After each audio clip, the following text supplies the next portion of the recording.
وہ مجاہد میں گزارتا ہے۔ اللہ رب العزت نے رزق عطا کرنے کے حوالے سے اپنی شان بیان کرتے ہوئے فرمایا ہے، بے شک اللہ ہی ہر ایک کا روزی رسا ہے، بڑی قوت والا ہے، زبردست مضبوط ہے، اس سے کسی کی مدد تعاون کی حاجت نہیں، گویا ہر طرح کی نعمت اور رزق چاہے وہ ظاہری ہو یا باطنی، دنوی ہو یا روحانی، اسے عطا کرنے اور لوگوں کے درمیان تقسیم کرنے والی ذات اللہ رب العزت کی ہی ہے۔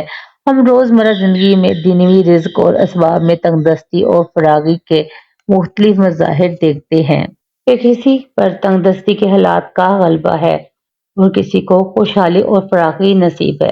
اسی طرح کسی کی تنگ دستی کو فراغی میں اور کسی کی حالت فراغی کو تنگ دستی میں ڈلتے ہوئے بھی ہم دیکھتے ہیں۔ انسان ان مراحل میں پریشان ہو جاتا ہے، نتیجتاً اس کے دل میں ناشکری کے جذبات جنم لینے لگتے ہیں، اس کے دل میں بے صبری کی کیفیات اجاگر ہونے لگتی ہیں اور وہ بے چین ہو جاتا ہے۔ رزق کے حوالے سے ناشکری، پریشانی اور بے صبری اس کے اندر دوسروں سے حسد اور دشمنی کے جذبات پیدا کرتی ہے۔ وہ کسی کو بھی بد دعا دیتا ہے اور کسی کی خوشی کو حسد میں دیکھتا ہے۔ یہ سب کچھ اس ناخوشی، بے صبری، ناشکری کے جذبات کے نتیجے میں پیدا ہوتا ہے، جبکہ اللہ رب العزت ارشاد فرماتا ہے کہ یہ سب کچھ تقسیم کرنے والا تو میں ہوں، یعنی تقسیم میں نے کی ہے اور تم دشمنی دوسرے انسان سے کرتے ہو۔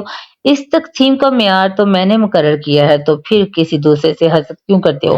دوسرے کے لیے اپنا دل تنگ کرنے کے بجائے اپنے دل کو کشادہ رکھو۔ دوسروں کو بھی میں نے عطا کیا اور تمہیں بھی عطا کروں گا، مگر اپنے اندر وہ عادات اور اخلاق پیدا کرو جن عادات کے صلے میں دوسروں کو میں نے عطا کیا۔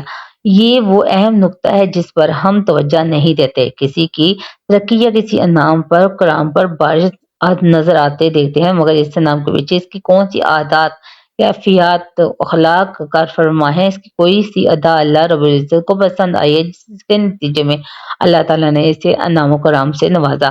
ہم اس کے پیچھے کار فرما ان امور کو نہیں دیکھتے۔ ہمارا رویہ تو یہ ہے کہ نہ صرف تنگ دستی کے سبب پریشان ہو جاتے ہیں بلکہ اوروں پر ہونے والی عطاؤں پر بھی مغموم ہو جاتے ہیں۔ اللہ رب العزت کی بارگاہ سے رزق اور دینوی، اخروی اور نعمتوں کے حصول کے کچھ اصول و ضوابط ہیں۔ آخر اگر انہیں اسلام کی تعلیمات کی روشنی میں دینی محبت کے ساتھ اپنا لیا جائے تو اللہ رب العزت اس دنیا میں ہمیں آسانیاں مرحمت فرمائے گا، ہماری مشکلات دور ہوں گی اور ہمیں عطا کیا جائے گا۔ ان میں سے کئی امور ایسے ہیں کہ جن پر کی طرف ہم توجہ نہیں دیتے بلکہ ان کو اتنا چھوٹا سمجھتے ہیں، ان کو نظر انداز کر دیتے ہیں۔ قرآن مجید اور احادیث میں بھی امور و معار کا تذکرہ آیا ہے کہ انسان پر دینی محنت کے ساتھ ساتھ روحانی محنت بھی لازم ہے۔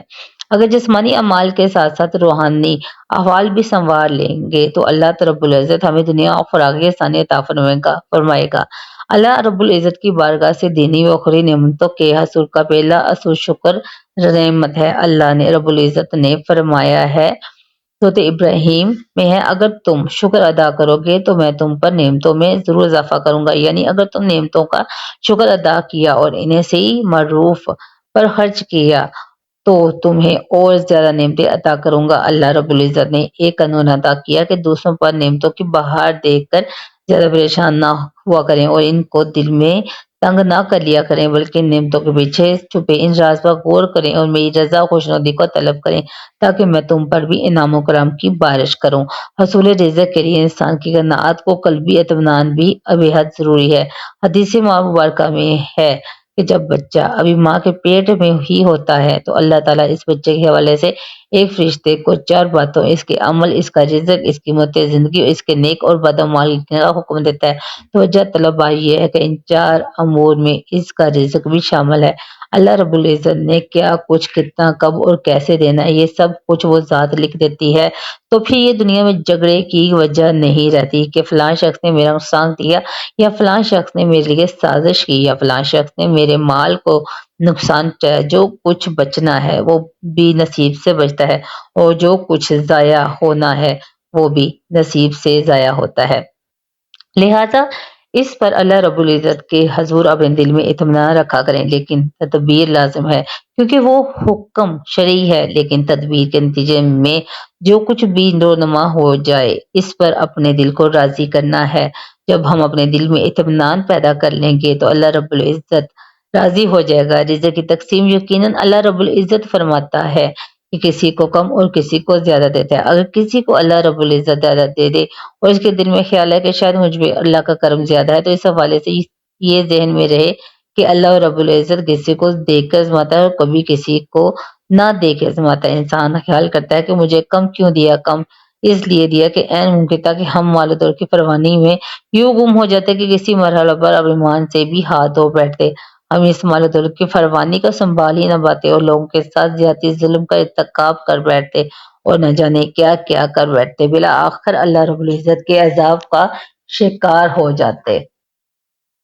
تو ہمیں نہیں جانتے کہ اللہ رب العزت کا امر کیا ہے، بس اس نے ہم بڑی تکلیف اور آزمائش سے بچانے کے لیے چھوٹی تکلیف دے کر اپنے بندوں کو محفوظ فرما لیا۔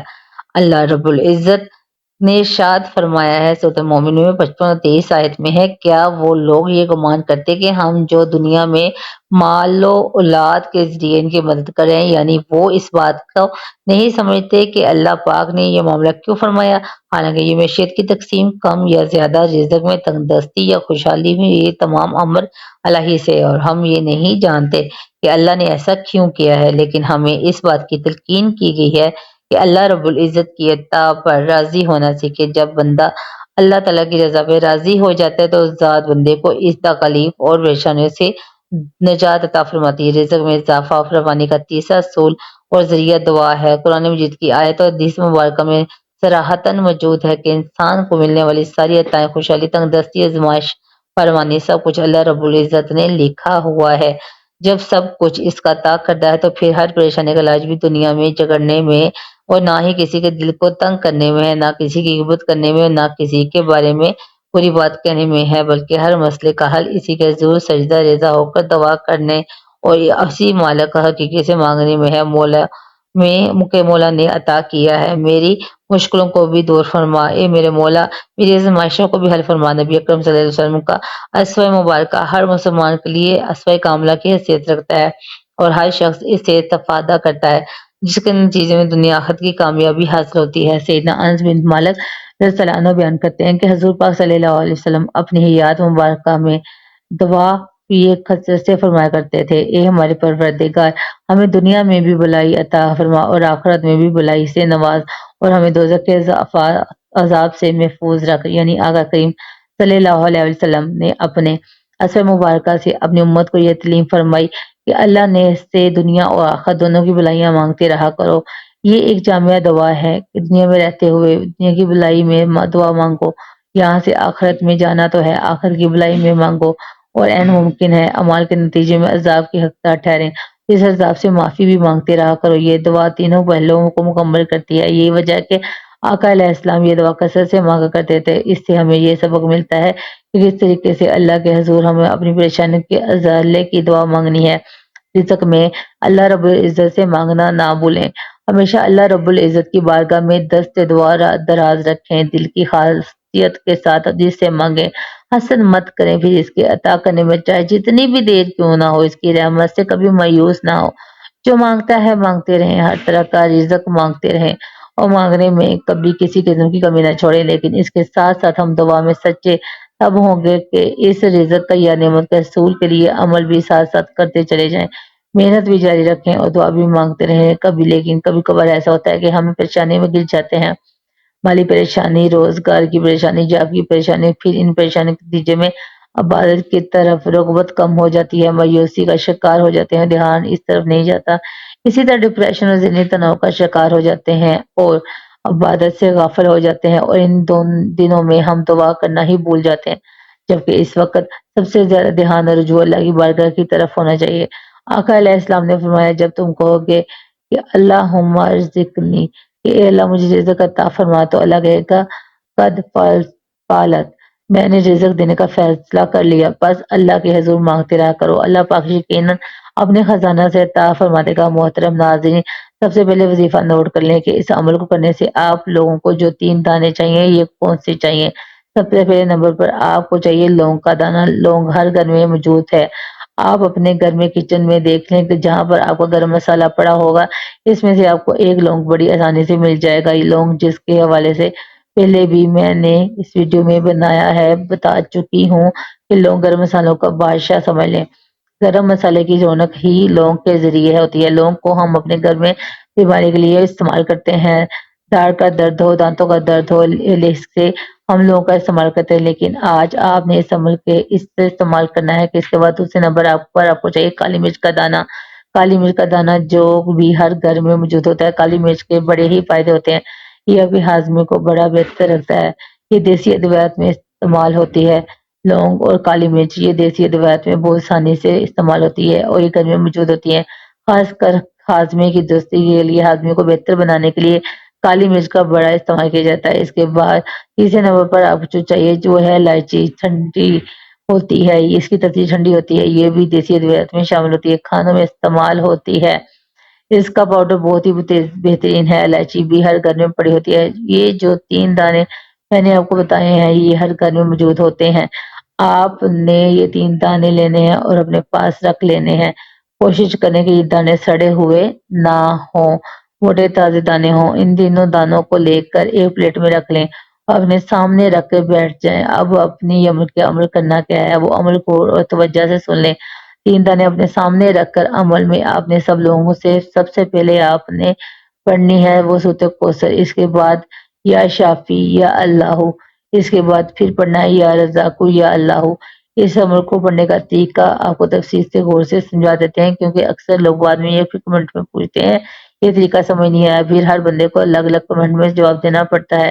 بڑے غور سے طریقہ آپ لوگ سن لیں کہ 3 دانے، ایک لونگ کا دانہ، کالی مرچ کا دانہ اور ایک الائچی یعنی کہ سبز الائچی سڑے ہوئے نہ ہو لے کر جائیں تو اپنے ہاتھوں کے اوپر رکھ لیں یا پھر پلیٹ میں رکھ لیں۔ اپنے سامنے رکھنے کے بعد آپ نے کرنا کیا کہ ان کے اوپر 3 مرتبہ یہ عمل کرنا ہے جو آپ اس وقت دیکھ رہے ہیں، آپ کو بتا رہے ہیں 3 مرتبہ کیسے پڑھنا ہے۔ تینوں دانوں پر آپ نے سب سے پہلے بسم اللہ الرحمن الرحیم پڑھ کر سورۃ کوثر پڑھنی ہے۔